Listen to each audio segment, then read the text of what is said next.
Hey guys, we're back, and so now this is part two, day of the Gettysburg series. So today we're talking about day two of the Battle of Gettysburg, which happened on July 2nd, which is today the day I'm actually filming. So far what's happened? The United States is currently losing the battle. They've been pushed out of the town of Gettysburg. The Confederates now have the town under control. But now this has been. Now, we kind of got to the part when the decisions, I guess, are not that great. So, day two.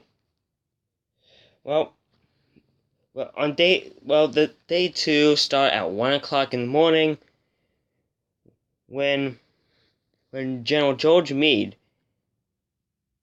and his army finally arrived. Meade, one sec. So Meade kind of scouted the area, and he discussed his battle plan and everything. So that he spread out his troops over 400 miles, which that time is a very long battle line. Well, and all his troops were spread out 400 miles. But but like how so like the geography of the geography also kind of helped the Union troops in putting the favor. But what's different is that one end of the line, Meade's line was like a fish hook, okay? And, well, so the line looked like a fish hook, so that's what the line looked like.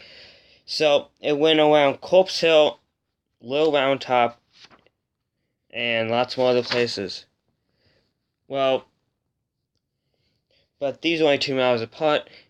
So Meade then wanted his reinforcements to stay behind the ridges on these both two hills, which was, as I said, Corpse Hill and Little Round Top.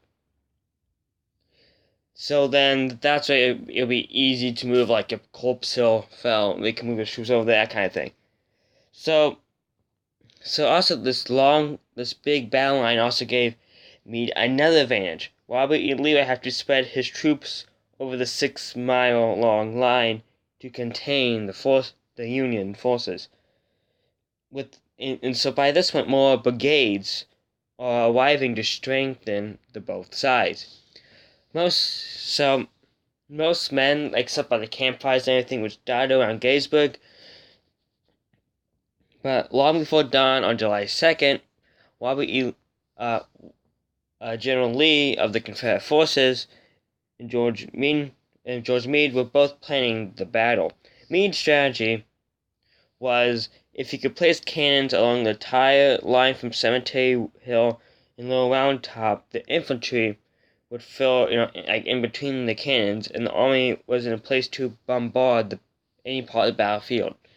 Lee met with this guy named James Longstreet and Richard Ewell. These two guys were both generals, and they started discussing the plan about what to do. But Ewell kind of hesitated. So Lee's plan was kind of chase the Union troops, but Ewell kind of didn't really like the plan. So now they wanted to attack the Union line between the both hills. So if this happened, General Meade would have to move his troops from the third hill, which they have under their control. And so in order to help the Union troops, then Ewell was going to charge his men up the hill and take it, because this was going to be so that if they could take control of the hill. Let's see, that's 24 minutes. Jeez. Okay, I thought it was longer. Oops, again. So then, if you take control of the hill, he could then, fire at the enemy. But General Longstreet totally disagreed with this idea. He was so against it. And he was like, dude, this is like, he's like, let's not do this. We're gonna get like slaughtered, like mowed down. And so he's like, hey, he's like, the Union line is too strong right now, kind of thing. And he told you that they should not continue fighting at Gettysburg. He said they should move. He said they should move the army south between the Union Army and D.C. So Meade would have to come after them. They could find a battle, so the Meade would have to chase them. But then this also lead to the South's advantage that they can find a battlefield which will suit them and show that they could win. But Lee said we were saying, but Lee, this is quoted by General Lee, he said we will stay in Gettysburg and finish them off. But, so do you remember in part 1 when I said Lee, if you haven't watched part 1 day 1, probably should watch that first before you watch this video. So, as I said in part 1, Lee said that, Lee kind of thought that his army was like Superman, like super strong and could never be beaten. So now this is when he, was kind of like, yeah, we can win this, like in a landslide kind of thing. Because the Union soldiers, they have won very few battles up to this point. Lee has beaten the Union soldiers twice at Bull Run. And he's also beat them at Fredericksburg, Chancellorsville, and hundreds of other battles. And so Lee thought he was invincible. So he thought he could win. So Longstreet had no choice. So now he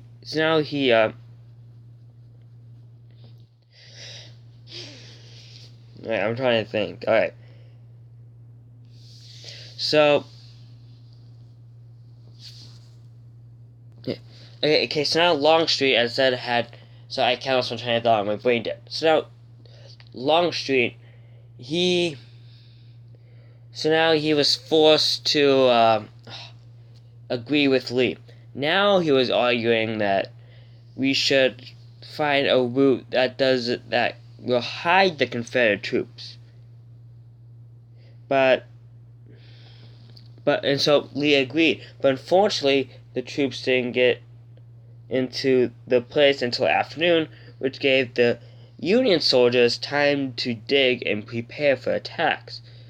So then Dan Sickles was in charge of anchoring the left end of the Union line at Little Round Top. Sickles, he has never been in the military, has no training whatsoever. He had been a senator from New York before the war started. He decided to move his troops a half a mile forward into an area, to a rocky place called the Devil's Den. The other troops under Sickles were placed under a peach orchard, and still others in the wheat field. Okay, so I'm going to talk about this move. So I got a picture of Devil's Den. Okay, so this is Devil's Den. Sorry the picture's so blurry. This is a pretty rocky area. This is taken from Little Round Top. Little Round Top is a pretty big hill. See, that's the picture of Little Round Top. That's a monument on top of it. But it's like a big hill. Like, you can see, like, literally the whole battlefield from there. You can see the town of Gettysburg. You can see anything. You can see for miles around. So it was the high ground. Sickles he thought that getting Devil's Den was more important than that. He basically he thought the high ground was not going to work, kind of thing, which is super weird. But then he also placed some soldiers in the wheat field. The wheat field is famous because, so now this is this part of the battle is the bloodiest part of the battle. The wheat field, like I said, I was at Gettysburg, and some of the people who live there said if you walk through that wheat field, for some overly weird reason, your muscles tense up, and the hair on the back of your neck stands up. Okay?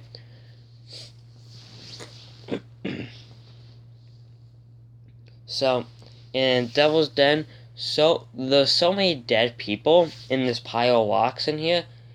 Like, they're still finding dead people years after the battle in these rocks. So, Sickles' move wasn't the best move. But he did all this without even telling Joe Meade about it. Meade would probably never give him this. Meade would probably say. Meade would probably would never say okay to this kind of thing, because they were losing the high ground. So at 4 o'clock, the Confederates finally start. At 4 o'clock in the afternoon, the Confederates started their attack. They were actually kind of surprised to find the Union troops so far ahead of the rest of the Union line. In the fierce fighting that followed, fierce fighting started. Sickles' Union, so the Union suffered heavy casualties. And then Sickles somehow survived this, and he even lost his leg during the process. And Sickles was he felt like this as like a trophy, like his cut off leg as a trophy. So he if people come over, he would proudly display it, kind of thing. And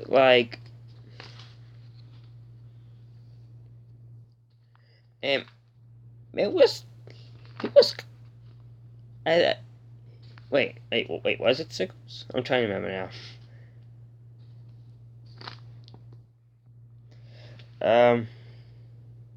Oh yeah, it was Sickles. So it was like a trophy to him. I guess he would show it off to people. He would do all this weird stuff with his leg. So then he finally decided to donate it to some institute, to some museum, and so they proudly displayed Sickles' leg. And he would he actually buried his leg in a coffin. I think he had a funeral for his leg and everything. It was super weird. And he would always visit the grave of his leg. And yeah, he was kind of a weird guy. So later, Sickles said that plan was way better than Meade's plan, and he will also take credit for the Union victory, but most historians disagree, and saying it was a super dumb idea. So Sickles' men were forced to retreat, and those that were still alive wound up where Meade had originally placed them. As I said, so Sickles lost his leg after a cannonball came and shattered it. And as I said, he would it was super weird. But he would have he would place his shattered leg in a coffin, and he gave it to a museum in Washington D.C. So meanwhile, a Little Round Top was totally unprotected because Sickles has placed his men too far forward. So then, Union General Governor Warren discovered the deserted summit. Discovered that this hill was deserted, and he sent a message to Meade to send troops up now. Meade sent companies from Maine, New York, Pennsylvania, Michigan to secure Little Round Top. So, as I said in the last video, there is a memorial for every state that fought in the battle. there was no men from Nebraska that fought in the battle. So there's none for us Nebraskans.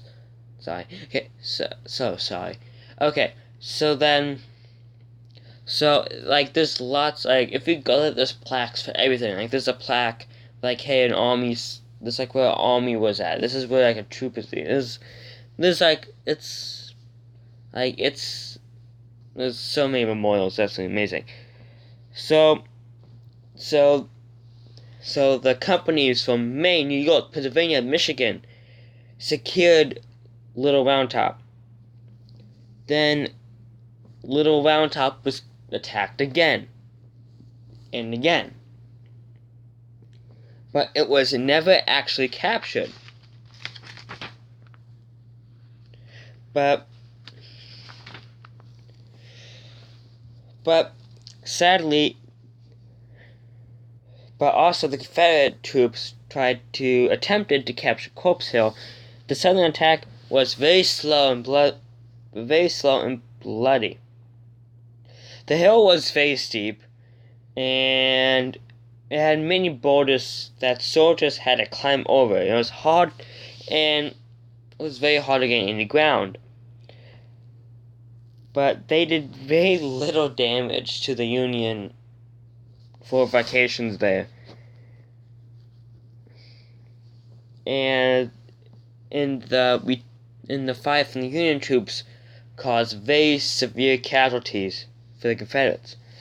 By later that day, the Confederates only had a foothold near the bottom of the hill. Edward has now planned another attack at dawn the next day in hope to surprise the Union Army. So now let me talk about a little bit more about Little Round Top. So as I said, like the Michigan, as it was like, I didn't look at that again. Oops. It was that Maine, New York, Pennsylvania, and Michigan companies were sent to secure. So the leader was some guy, I totally forgot his name, but I just know his name's someone his name was like Patrick. Great name, I think. Yeah, it was wait. So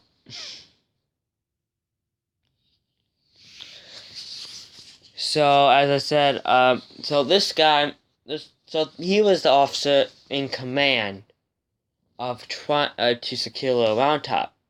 So as I said, he succeeded, but for some overly dumb reason, he went on top of a boulder and said like some like inspiring thing to his troops.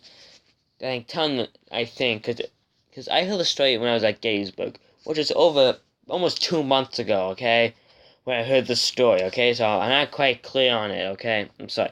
So he said something to his troops, and he got sniped off the ledge, which don't know why he did that. He just stood on top of the boulder. He just got sniped. There's a memorial for him there. And yeah, I got a picture of the memorial because I think his name is Patrick. It's like something Patrick, blah, blah, blah. Okay. So that is actually it for this video. I'm trying to think if there's anything else I can say. Oh yeah, there's something else I can say. So at Gettysburg, I said you can see all of this. I think it's pretty much free. But also at Gettysburg, there's this pretty cool place that talks about the battle too. There's a house called the Shrivers House, which I've said. I think I mentioned it in the last video. The house was actually used as a sniper nest for I think the Confederate troops kind of thing. That's kind of cool. But as I said, it's not actually that much known that there was also lots of fighting in the town Gettysburg.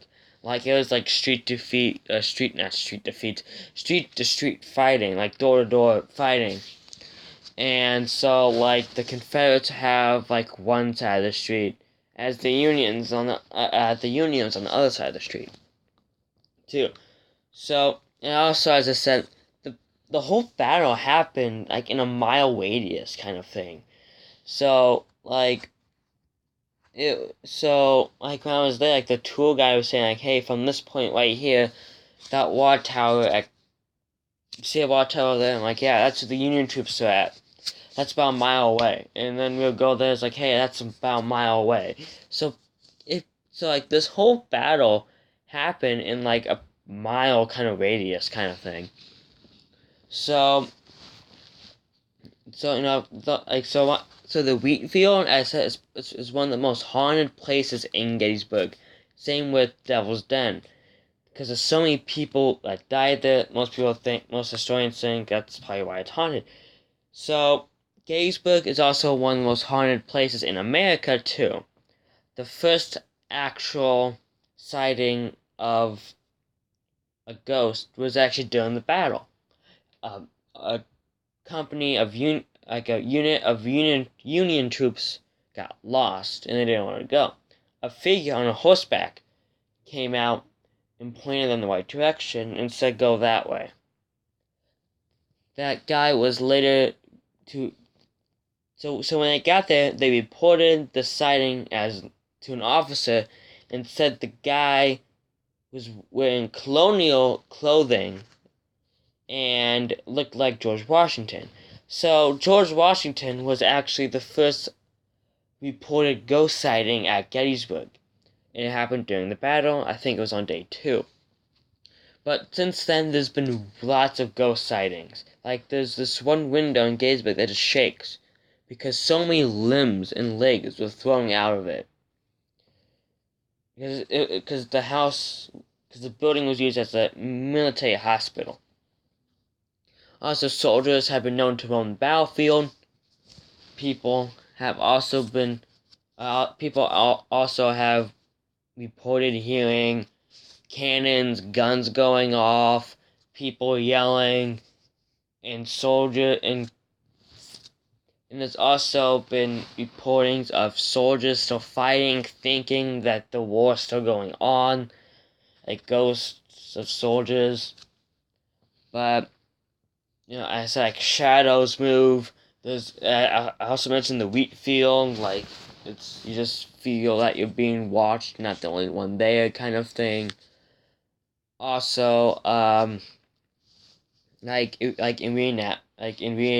they reenact the battle, one story was that some actor was reenacting and some soldier came up to him and says, "Hey, here's some extra ammunition." The guy said, "Yeah, thanks." So then the soldier ran away and he shot the ammunition off. And it killed some guy. It wounded or killed some guy, kind of thing. And so when they pulled the bullet out of the guy, they analyzed it, kind of thing. And the bullet was from 1863, the year that the original Battle of Gettysburg actually happened. So yeah, that's kind of a creepy story. But also the cemetery at Gettysburg was actually one of the first dedicated, I think it was the first national cemetery ever. So that's kind of a cool fact. It was either that or Arlington. One of the two. So that's kind of cool. So, but if you go to the cemetery, the fence around it is actually the fence it's actually the fence that used to go around the White House, too. They put new fence in and bought the old one over there, kind of thing. But, one other ghost story before we end the video, so at the cemetery, there was a soldier who actually come up to people and yell at them saying, "Why didn't they put my Medal of Honor on my tombstone?" It was so many guests kept complaining and complaining about it that the people at the historical society thing or whatever finally gave in and took the tombstone out, put the Medal of Honor on there, put it back, and the ghost was never seen again. And on that creepy note, I guess. So this was part 2. So if you just totally watched this video, you should probably go see part 1 to know what was going on. So I will see you in the next video. Please leave a like and subscribe.